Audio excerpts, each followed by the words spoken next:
Ang sambi nga'y mahitungod sa tulo kasulugon.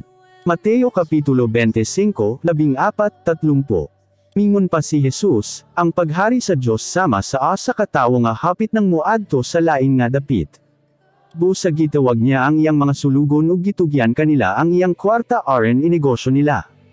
Ang matag sa kanila gihatagan niya sumala sa ilang abilidad sa pagnegosyo. Ang usa gihatagan niya og 5,000, ang usa 2,000, ug ang usa gihatagan niya og 1,000. Anya milako siya. Ang sulugon nga nakadawat og 5,000 nagnegosyo dayon ug nakaginansya siya og 5,000. Mawasab ang gibuhat sa nakadawat og 2,000. Nakaginansya asab siya og 2,000. Apan ang nakadawat og 1,000 milako og gilubong niya sa yuta ang kwarta nga gihatag sa iyang agalon aron ante inegosyo.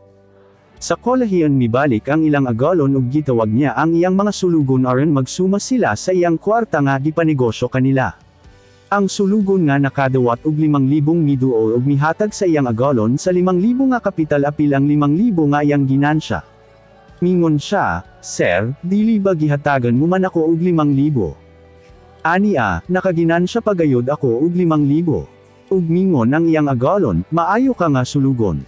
Kasaligan ka, ug tungod kay kasaligan ka man ug mayong magpalambo sa gamay nga kantidad, karon pialan ko ikaw sa mas dako pagayod nga kantidad. Dali, paglipay oban ko nako. Ang sulugon nga nakadawat og 2,000 miduol asab. Mingon siya sa iyang agalon, dili ba gihatagan mo man ako og 2,000? Ania, nakaginansya asab ako og 2,000. Mingon ang iyang agalon, maayo ka nga sulugon. Kasaligan ka, ug tungod kay kasaligan ka ug mayong magpalambo sa gamay nga kantidad, karon pialan ko ikaw sa mas dako pagayod nga kantidad. Dali, paglipay aban ko nako.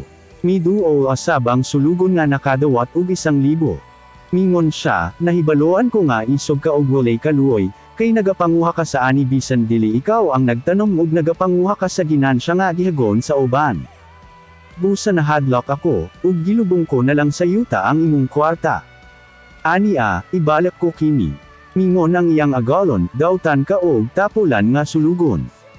Nahibalo ka man diay nga nagapanguha ako sa ani bisan dili ako ang nagtanom ug nagapanguha sa ginansya nga gihagoan sa uban, gibang kumuanta ang akong kwarta aron nga sa akong pagbalak makuha ko lakip na ang iyang tubo. Ug anya mingon siya sa uban nga mga sulugon, sige kuhaan ninyo ang iyang kwarta ug ihatag sa sulugon nga may 10,000.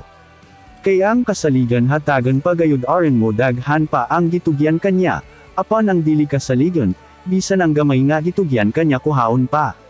Ang sulugon nga walay kapuslanan ilabay sa gawas, didto sa kangit-ngitan, di mo hilak siya og magkagat ang iyang mga ngipon.